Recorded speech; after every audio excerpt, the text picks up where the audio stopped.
Hi guys, I'm Sally with OwlCrate Jr. and I'm here with another middle grade book haul for you. It is getting cold and wet outside, which means it is the perfect time to curl up with a big stack of books. So I'm here with a bunch of new releases that came out in October and November. The first one on my list is Roll With It by Jamie Sumner. Our main character in this book is Ellie. She is 11 years old. She has cerebral palsy. She gets around in a wheelchair and she loves cooking. She spends all of her time trying out new recipes and writing to celebrity chefs. So she and her mom move to a brand new city because they have to go and take care of her grandpa who is sick. And so not only is she the new kid in this new school, but she is also from like the wrong side of the tracks because she and her mom are staying in a trailer park in this new city. So she's sort of got a bunch of things against her as the new kid. However, she also makes her very first real friend at this school, one who like sees her for her and just really likes her. And then she and her friend make it their mission to make this her permanent new home and not just a place that they're staying while she's taking care of her grandpa. It sounds awesome. I've heard that it is a fantastic representation of kids with disabilities and what it's like to go through life sort of being prejudged by a lot of people who are seeing you or meeting you for the first time. Next up, we have The 12th Candle by Kim Tomsic. This is all about curses. I love a good story with a curse in it. Our main character in this book was born with the contrarium curse. It runs in her family. Her dad also had this curse, but it means that she is forever pitted against this other girl in her class. They're sort of destined to always be at odds with one another. But on her 12th birthday, she wishes on a magic candle and wants to break the curse. And then, of course, that wish does not come true as it is supposed to. It just sounds like a very fun, sort of magical middle school book. Next up, we have Throwback by Peter Lerangis. I believe this is the first in a slated trilogy all about time travel. 13-year-old Corey Fletcher finds out that he is one of the people in the world that can travel in time. And not only can he travel in time, but he actually has the power to affect certain events in history. But this one has a really interesting twist that it actually talks about certain events in history. So one of which is September 11th, and he goes back to, I believe, try and save somebody who another time traveler is already trying to save, but then in doing that he ends up even further back in time than he intends to go. It sounds really interesting, and I've quite enjoyed some of his other books, so this series has a lot of potential. Next up, we have Bouncing Back by Scott Ostler. This one sounds really cool because Scott Ostler is actually a sports journalist. That is what he's done for, I think, more than 14 years now. So he really knows the world of sport. But this book is about a boy who's 12 or 13 who is in a car accident and loses the use of his legs and then sort of has to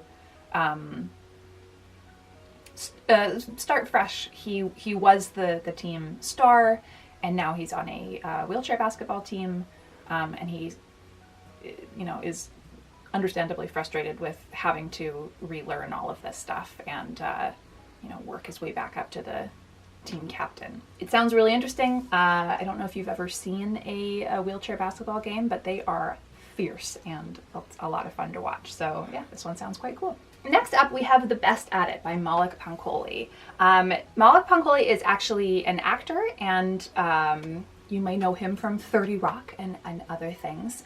But this is a semi-autobiographical middle school story. The main character is in 7th grade, and he's dealing with a lot of anxiety and sort of like potential OCD symptoms are starting to crop up. He's also sort of asking some questions about his sexuality, and that triggers a lot of the anxiety that he's feeling. So when he is asked to the Sadie Hawkins dance, for example, he really doesn't know what to say because he's not sure that he wants to go to this dance with a girl. But on top of all of that, he also decides that he's going to take his grandpa's advice and find one thing and become the best at it. And for him, that is joining the mathletes. So on top of all of the other things going on in this story, I've heard that it's quite funny, which doesn't really surprise me based on the author. I also love to see representation of mental health and LGBTQ in middle school, so keep it up. Next, we have one for a slightly older audience. I would say more like 10 to 14. I believe it does take place in high school, or at least like older middle school. But I've only had the chance to read a couple of chapters of this one, but I am definitely going to get back to it ASAP. That is Elizabeth Webster and the Court of Uncommon Pleas by William Lashner. Our main character in this is Elizabeth Webster.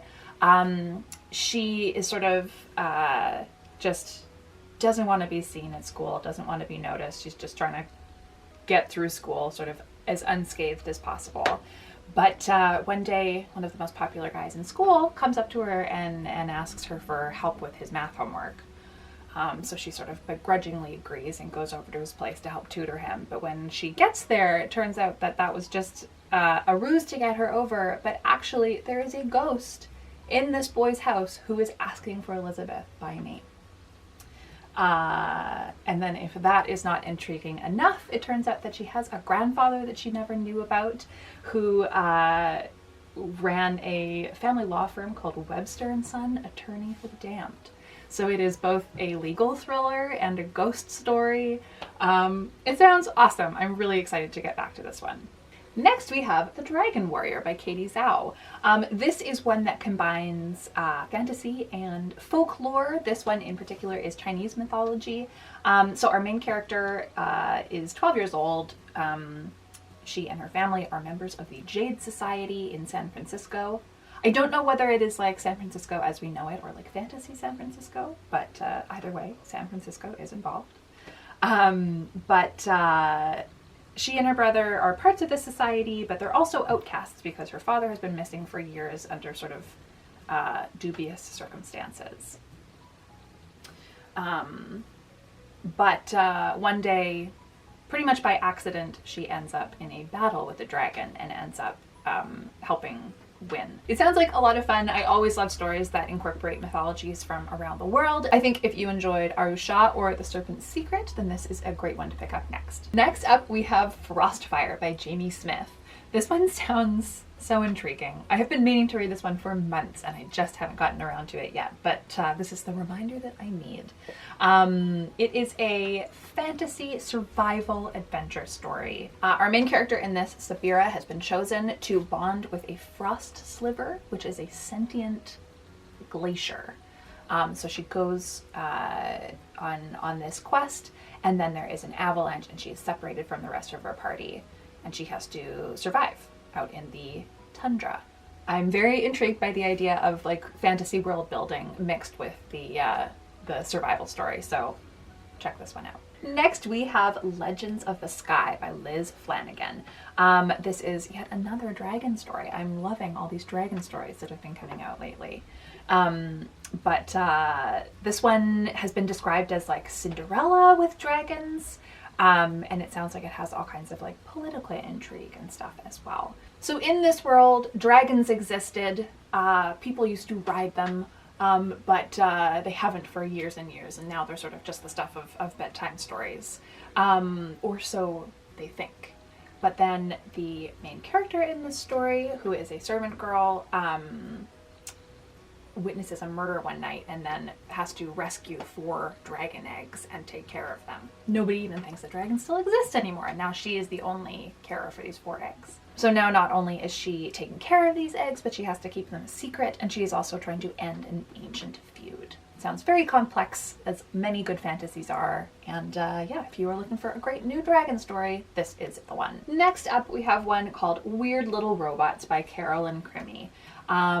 This one sounds so unbelievably sweet, and I think it would be perfect for sort of somebody who is just ready to take a step out of like illustrated chapter books and dive into the world of middle grade. Our main character in this book is named Penny Rose. She has just moved to a brand new town. She's quite shy, and her only friends are the robots that she makes. She loves making robots. But she meets another girl named Lark, who also just loves science, and the two of them bond and form this friendship. It's also full of beautiful illustrations throughout, so you get to see these robots, not just read about them. And it just sounds like a wonderful friendship story. So check this one out. Next we have another dragon story, Ember and the Ice Dragons by Heather Fawcett. This one is really fun, and it's such a clever concept. Ember, the main character, actually is a dragon, and she is discovered as a baby by her explorer adoptive father. But in order to keep her secret that she is a dragon secret, he turns her into a human girl. But she still has a lot of the elements of a dragon, including fire. So at the very beginning of the story, she accidentally burns down his office. And it's a bit of a last straw situation. So in order to sort of remove herself from causing even more trouble for her father, she decides that she is going to send herself to Antarctica to stay with her estranged aunt who runs a science station down there. Antarctica is the perfect place because it is high temperatures and sunlight that tend to get her to burst into flames. So once she gets there, she meets a few other kids and some other scientists and discovers that there are ice dragons in Antarctica, which takes them on all sorts of wild adventures. It's just such a creative concept, and it's quite funny, and I loved it. Next up, we have The Story That Cannot Be Told by J. Kasper Kramer. This one has such a beautiful cover, I can hardly stand it, and also inside there's all sorts of like beautiful detailing on the pages, like you can see here. This is about a girl living in Romania. I'm not sure what the time frame is because I'm afraid my my history of Eastern Europe is lacking, but she grew up in Bucharest, and then there was political upheaval, and she has lost her home. So her parents sent her to go live with her grandparents, I believe, out in the country somewhere. But what Elena loves more than anything is collecting stories. Stories of her family, stories of like Romanian folklore, sort of anything she can gather. But part of the story is also the fact that there are some stories that can get you into trouble, like talking about the Communist Party and sort of what they are doing to the people of Romania. I think this one's probably also for more like 10 to 14. But yeah, it's a topic that you sort of never hear a ton about, especially in middle grade, so I'm very intrigued. Next up, we have Look Both Ways by Jason Reynolds. This book just came out on October 8th, but it is already a National Book Award finalist for young readers literature. Jason Reynolds is just the best. This one is a story told in 10 blocks, and I believe from 10 different perspectives as well. But it's just sort of like everything that happens within this neighborhood on all of these different people's walk home. It sounds amazing. I don't know whether or not this one is written in verse. I know a lot of his other ones are, but I just love Jason Reynolds' writing. He's amazing. Definitely read this one. It's actually quite short as well, so you will get through it in no time. Next up, we have A Ghost Story, The Forgotten Girl by India Hill Brown. This is about a girl named Iris and her best friend Daniel.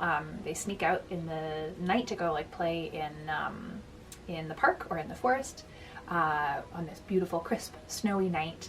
Iris is in the middle of making a snow angel and then realizes that they are in a graveyard, and she is making the snow angel on top of another little girl's grave. And then from that moment on, strange things start happening, and she is being haunted by this little girl.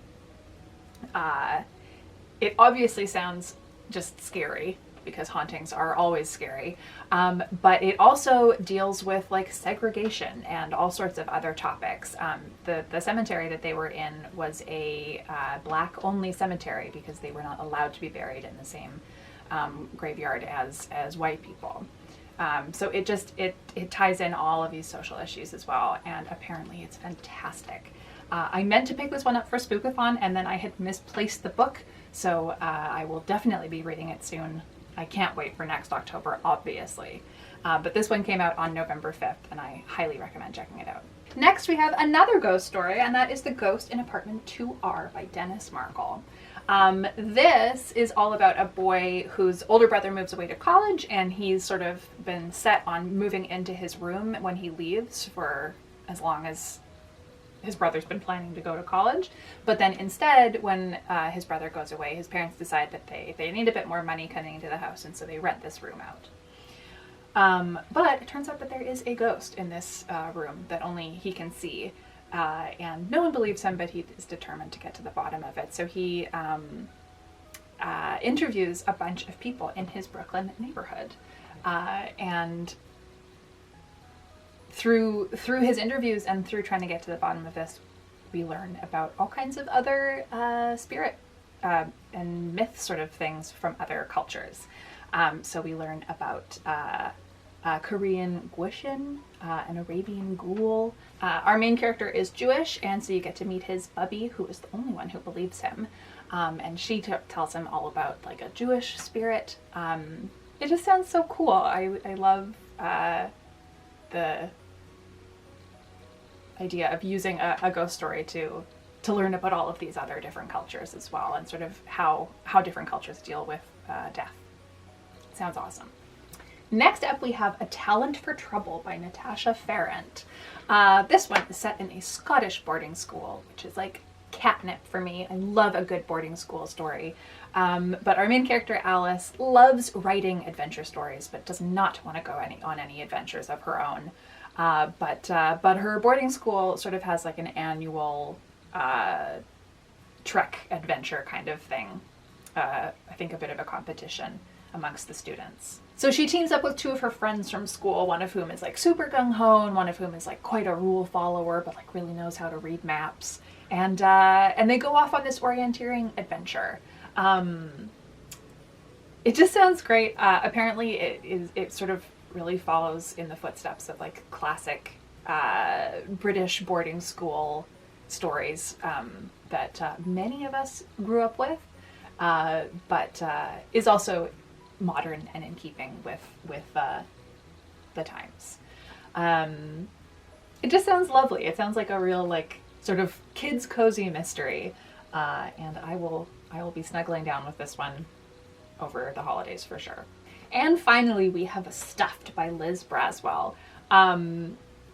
This one sort of sounds like Toy Story with a twist, and it just sounds delightful. Our main character is 10-year-old Clark. He still has like a slew of stuffed animals that he like arranges just so every night, doesn't want to get rid of, he just loves them. But his mom decides that he's too old for it, and he needs to get other interests and just grow up. So she gets rid of, I think, all but one that his grandma made. But it turns out that these stuffed animals are protecting us and like doing battle at night to keep everybody safe. And now all of his stuffed animals are gone, and he gets tangled up in fighting against what his stuffed animals had been fighting for in the first place. So if you are somebody like me who still thinks that stuffed animals and toys are looking out for us and do have a purpose, definitely check this one out. So there you go, lots of great new middle grade books for you to check out. If you have already read any of these or plan to read any in the near future, I would love to hear which ones you go for. You can leave that in the comments below. And if you like this video, please give it a big thumbs up and subscribe for more bookish videos every week. Happy reading, and thanks for being awesome. Bye.